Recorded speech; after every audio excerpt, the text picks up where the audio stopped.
the garbage or Area 6 or something, you've probably never seen a camera, unless maybe Montello, but there's enough water to where wildlife isn't concentrated in a small enough area to use a camera. Probably not a concern for someone who lives at Wild Horse Reservoir. If you live in Lincoln County or Beatty or something, where there are only a handful of water sources, you find the water, you found the wildlife. There are hunt units in this state where you could buy a dozen trail cameras, put them out for 2 weeks, and literally take a picture of every single animal in that entire hunt unit. So we've got those school of people saying, when are you guys going to do something about this? It's not fair chase, it's the lazy man's way of scouting, blah, blah, blah. We've got this school of people over here in this ear saying, why would you want to regulate this? This is not a problem. The cameras are infrared now. They don't disturb wildlife. In my book, it's perfectly ethical. It's perfectly legitimate and fair chase. It saves me time scouting, saves me from having to be out there disturbing the animals while I'm hiking and glassing. We have that school of people that says, why are you messing with my right to put out a trail camera? Get out of my life. The bulk of the people are somewhere down the middle that draw their own personal line of I think it's okay, but only until the season starts, or I think it's okay, but not the transmitting cameras. And I'm sure you'll hear all those viewpoints. So I've lobbed it up there now. I'll let everyone else bat it around. I would just address Tyler's comment in terms of sub 2 within 200 feet of a water source. I'm going off memory, so heavens knows this is not 100% accurate probably, but I recall when we had the conversation and Commissioner Macbeth at the time made the motion. I believe it was a second motion, and I think he intended it in that motion to be any time of the year. And if I recall, that motion was a little more split on the vote than the other piece, which was the seasonal restriction. So that's just my recollection. It sounds like it's something we need to clarify anyway. A lot of the input I've received has distinguished between the cameras that originally came out that had an SD card or film or whatever in it that you actually went and retrieved versus the live action cameras that remotely send live images to your phone, cell device, computer, whatever. So like I said, this one is, I don't think, going to be swift, but I would like to get everyone's input. I have received a fair amount of correspondence. In fact, I should have said this on the previous items. I've received correspondence on this today, as well as the other regulations. I've asked the department to forward that to us. Because there are no decisions today, we can still consider any written comment or emails that we get today going forward. So don't worry, if you send an email today, we're going to get it, and we will read it. But any comments from the commission before we go to input? One other piece before, and then I'll take my seat. Didn't mean to interrupt, but I missed a note here if I could, Chairman Drew. Several people have asked, what are other states doing? Not that that's how we should live our lives based on what other states are doing, but real quickly, all I could find, Montana did it basically just to say you can't use these cameras once the season has started. Talked to Arizona. Apparently they revisit their commission rules every 5 years. They're about to revisit this, and they've sort of got this whole fair chase package that they're looking at, sort of some of the same issues we're looking at. They're trying to figure out what to do specifically with cameras, because it sounds like on the Arizona strip country that's very dry and obviously world famous for huge bucks, that hunt has totally become a camera hunt, very limited water, huge non-typical bucks running around everywhere. And they have some various outfitters and guides that say, I hate cameras, I think they're terrible, but I feel like I have to use them to compete with the next person. Talked to New Mexico. They haven't looked at it yet. The other western states, water not near as scarce as the southern southwest, desert southwest. So just a quick snapshot of the other states. Sorry to interrupt you, Chairman Bliss. And just, Commissioner Bliss. Just to add to that, one of the northeastern states, which was interesting, obviously they have a lot more water, but they had something specific on a prohibition on use, and that's where I got the term of live action cameras, wasn't it? Vermont? I thought I saw that in one of the correspondence. Yeah, I didn't look as closely at that, but there are some East Coast states that have some sideboards on using them. I imagine they're probably not as tied to water, but maybe more tied to a feeding station or a tree stand, something like that. Commissioner Bliss? Yeah, thank you, Chairman Drew. Tyler, I'm curious to know, and I think it's probably split between folks. I'm on both sides, but if this is ethics concern or an animal harassment concern. And I'm sure you'll hear people who have that opinion either direction. The one question I have, if it is a harassment scenario, with the exemptions of an employee, authorized agent of the state, the federal government, etc., why would it be okay for them to place cameras, even if it wasn't for hunting, if it was a harassment issue? And to follow up on that,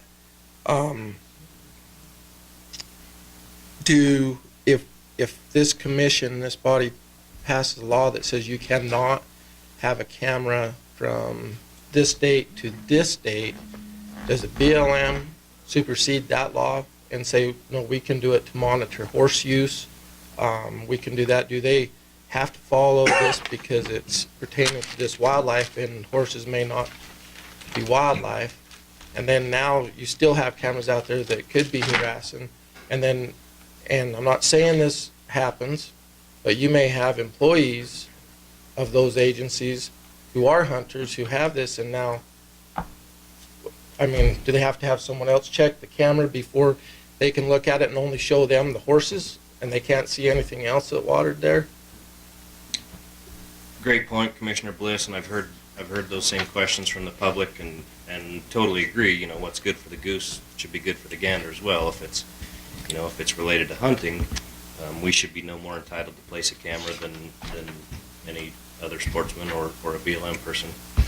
I think, as it's written now, yeah, clearly the exemption would exempt them even during that season closure time, and I would maybe tie that back to, similar to, you can't chase a herd of mule deer with a helicopter as a regular citizen, but there are exemptions in that for the Department of Wildlife to do our deer surveys.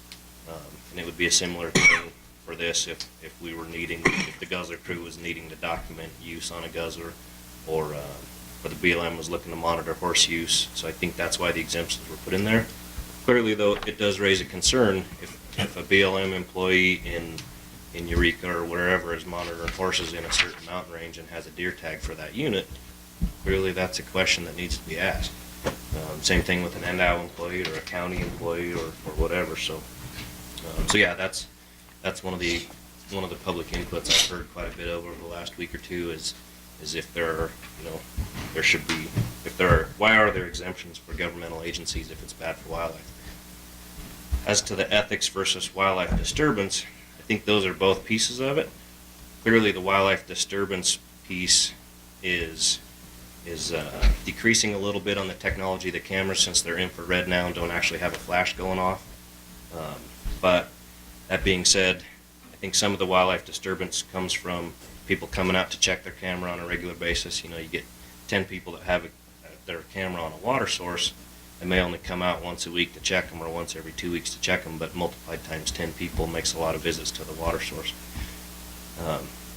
Further complicate that by, if it's during the season, you may have an archery hunter set up on that water source, with a bow and a blind, and people coming and going checking their cameras. One little irony that I found kind of humorous is that a lot of people draw that line of ethical versus unethical in the transmitting camera versus the memory camera, sort of the lazy man's way of sitting at home watching TV and checking your phone to see what's watering. But then in talking to Director Wasley about this, sounds like he ran into an industry person from one of the trail camera companies who was obviously highly concerned about this regulation. And in talking about the wildlife disturbance piece, he said, well, if you're worried about people going to check your camera, then you ought to just allow the transmitting ones. Then you don't have the people coming and going from the water source. Ironic twist there, but yeah, I think it's two-part. One being the fair chase, is it an unfair advantage over the animals? Some people say no, it's hard to find a specific animal that you got a picture of on your trail camera. It's hard to find that specific animal and kill it. But clearly there are guys that make a living doing that. You get enough pictures of a buck watering out a water hole, same time of day, you're going to have him pretty well patterned in August until he starts to go to rut. So I think it's both, the ethics piece and the disturbance piece.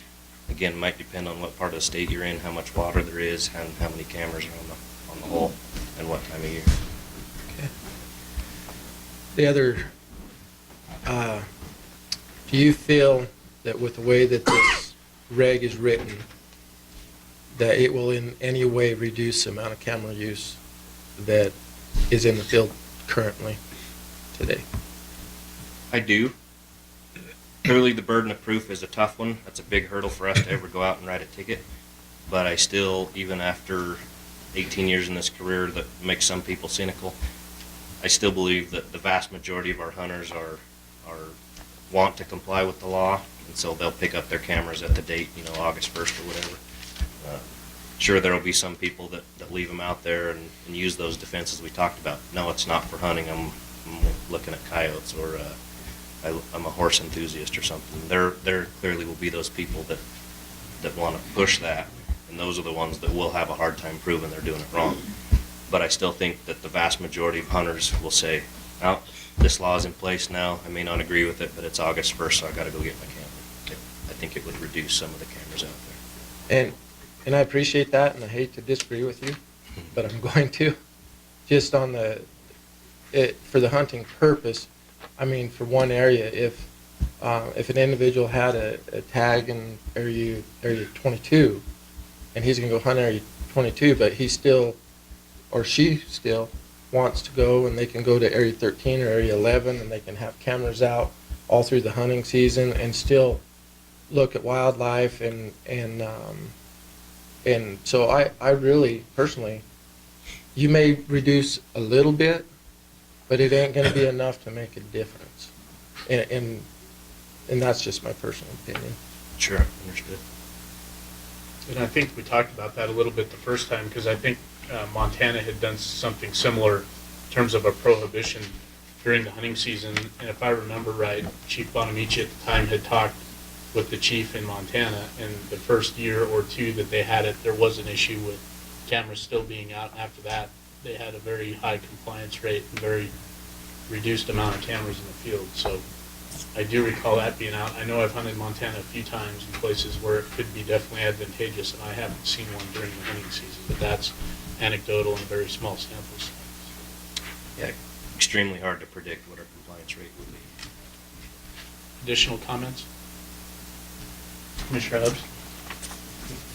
I just had a couple comments. I was wondering, would we want to propose changing again the big game mammals to be the same changes that we just made to the aerial, the unmanned drones regs, just so it's kind of serving the same purpose? So I'm wondering if, for conformity's sake, we should maybe consider that.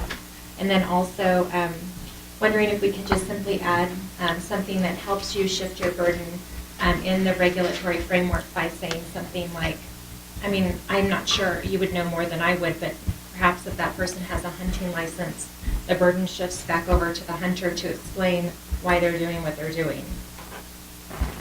Sure, Commissioner Hubbs, that would obviously be something we'd look at, if we determine that this camera belongs to Joe Smith. Obviously, the first thing we're going to go do is look and see if Joe Smith has a big game tag for that unit. So obviously that's a factor. There's some question. Right now it talks about evidence of an act constituting a violation includes images or video of a big game mammal captured by any device. There's a legal question out there. If it's right smack in the middle of the deer season, we come across a camera that's placed, do we have the authority to open it, see what images are on it?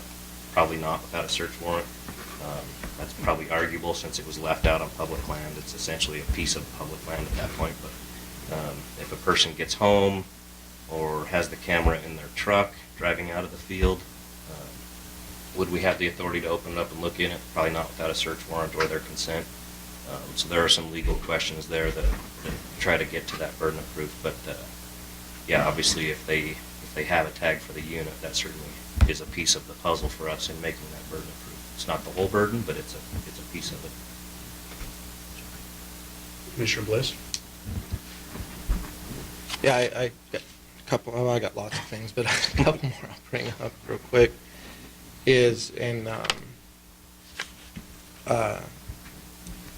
One issue is private property as well, like the last discussion.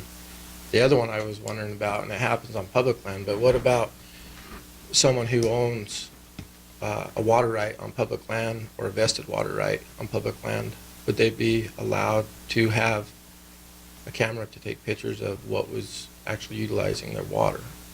Because they own that water. It's a great question, Commissioner Bliss, and, that'd be a strange intersection of water law and wildlife law, but it's a good question. There's a couple of those guys in here. Right, right. Only we Just saying. saying. Yeah, it's an interesting question though, and if you start talking about private land exemptions, in addition to the water right being a property right, I think out of some court decisions, there's also the fact that, of course, in Nevada, where the homesteads went 150 years ago, where the water is, so you might have 100 square miles of BLM land, and the one spring, there's a decent likelihood that it may be private, a little half section or quarter section around that spring. Certainly not everywhere. There are plenty of springs on BLM land too, but a private land exemption would include a lot of springs. And then one other, and this is basically just a comment, and everyone in here is probably pretty well aware of my involvement and my passion in helping folks get out into the outdoors who are disabled. And I visited with a gentleman here just a couple months ago, and who is in a chair and still tries to hunt everything on his own. And one of his scouting tools to help him is trail cameras. And I'll have a hard time. There's a guy that only has a couple options out there. He's trying to do it on his own and get back to a normal life, and then we turn around and take the one tool away. And even if he doesn't use it on a spring, he may use it on a trail or different places that he can get to, and take that from him. I'd have a hard time sleeping at night myself. You bet. There's no nobler cause than helping those people get out in the hills. I'm all for it, and yeah, another bite to chew on. I'll be done for a little while.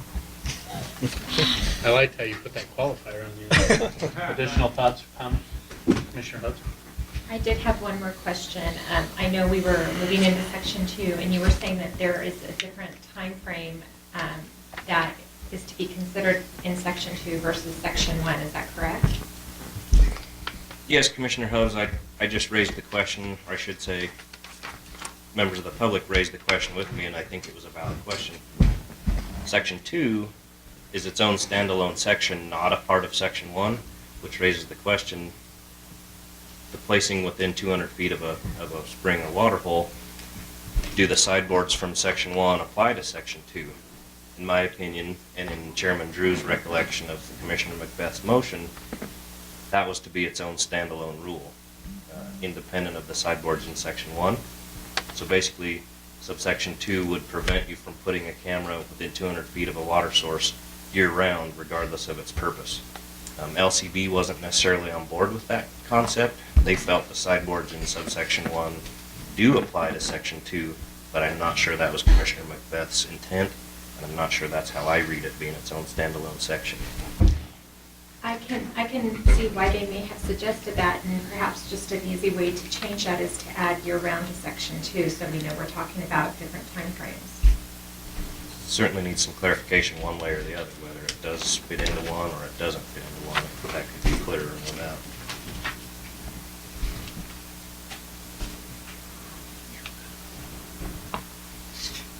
Okay, additional questions or comments? Commissioner Moran? Thank you, Mr. Chairman. This one here has, in my mind, quite a few similarities to the last one that we Very dealt much with. so, yeah. And so I probably It's like it was planned that way. I've probably commented a little. I've probably commented enough, but one thing that I struggle with on this is where to draw the line, and you've already heard Mr. Turnipseed. You've done a very good job of explaining some of the different ramifications of it. If you draw the line at being able to sit in your sofa and see what's on that camera, if you think of stress on the animals or harassment of the animals or possible resource damage, that may be the most ethical camera of all of them. Because you go in there one time to set your camera, and they have cameras now that have the potential for long battery life. The next time you would have to go in there could possibly be months later. Now, if you take that scenario as opposed to someone who is totally against trail cams, they may want to go once a week scouting, or whenever they have a day off, they may be driving those roads and pounding the brush, disturbing animals. Maybe the real good hunters know how to enter and leave an area without any disturbance to the animals, but every time you fire up a vehicle, an ATV, etc., there's going to be some movement occur with the wildlife. So that's where I struggle with what to do with this regulation. You bet, Commissioner Mora, and I agree on a lot of levels there. That I think a lot of people in this room would agree that 20 years ago there was a big rest period for a lot of big game animals. You didn't see many people out in the field from, say, Thanksgiving or the end of chucker season. You didn't see many people back out in the field again until August. There was a big rest period there where animals were left alone. And I think for whatever variety of 1,000 reasons, nowadays, somebody was just talking about it the other day that at a Outfitters and Guides meeting, the day after the tag draw results are posted, he said it's a steady stream of vehicles going past his place headed north with four-wheelers in the back. Clearly there is some year-round disturbance that's happening. Shed hunters, ATV enthusiasts. There are just a lot more people out in the hills than there used to be. And yeah, the transmitting cameras probably are offer less disturbance to the wildlife. Secretary Wasley may chime in here, but that was the point of the industry representative that was saying, hey, if you're worried about animal disturbance, the transmitting cameras are your best option. That's what he was portraying.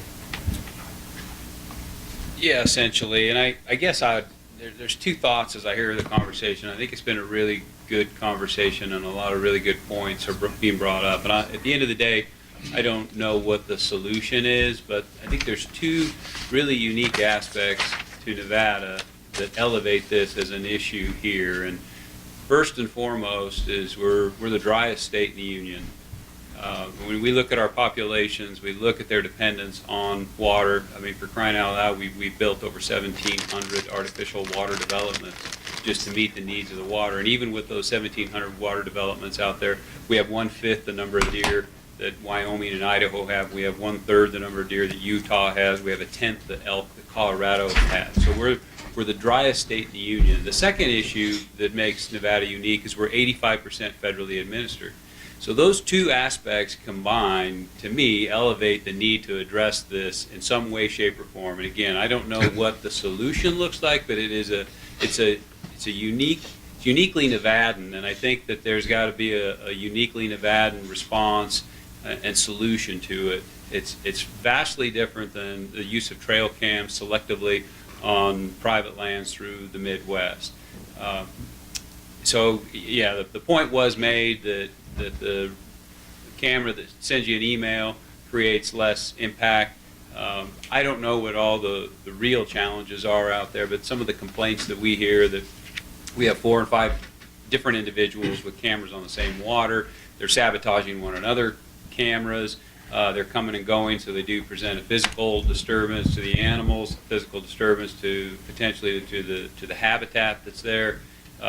When we cite guzzlers, oftentimes we try to hike in, sling material in, and not have a road to facilitate that kind of disturbance. But then we publish a map and we share those locations with people. And so now there's roads beat into just about every one of those water developments. But we also have really fragile ecosystems because of how dry we are. And so when we establish a 2-track or a road into those areas, that isn't going to bounce back, and then it just becomes pioneered further and further and beyond that guzzler. So I think it's a legitimate it's a legitimate subject to have this kind of discussion, and I don't know what the solution looks like, but I think as Chief Warden, what you call him, Brian, Tyler Seed? Turnip Tyler Seed brought up, it's been around since 2011 and several times subsequent to that. So it is an issue. And when I think about the number of animals and the amount of water in Montana, and I don't know the reasons behind Montana's regulation or Maine's regulation, but I think that the uniqueness of Nevada with our federally administered lands and being the driest state in the union, if it's an issue elsewhere for whatever reasons, it certainly warrants some discussion here. Yeah, those are great points, if I may, Chairman Drew. Just one other thing to add when we start talking about the differentiation between the transmitting camera and a memory storing camera. I'm certainly no expert. I have not looked into all this yet. This one here in the photo has an antenna sticking out the top. I believe that means it's a transmitting camera, but I assume down the road we're looking at internal antennas just like your cell phone would have, to where when one of our wardens walks up, we may not be able to tell the difference between a transmitting camera and a memory storing camera. Understood. Additional comments, questions?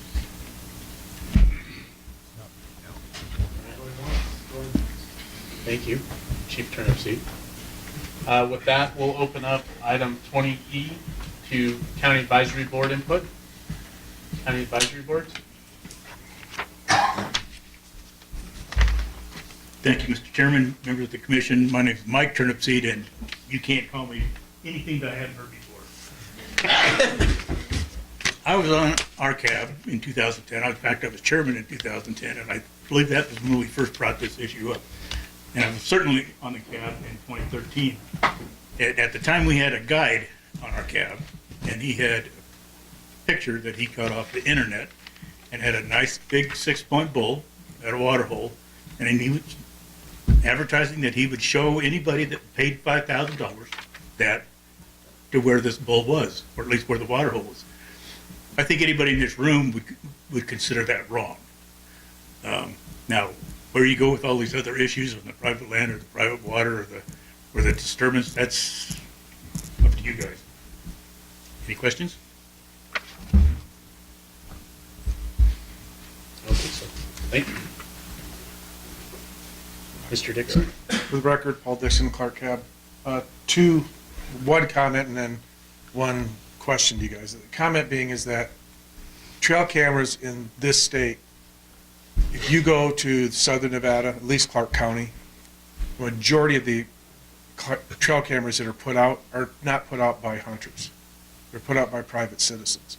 And so when you're looking at making a rule about how far you can be from a water hole or when you can deploy cameras, how do you know when you get out in the field, when the game board goes out and there's 20 cameras in an area and 85% of them are non-hunters, how does he know how to figure that out?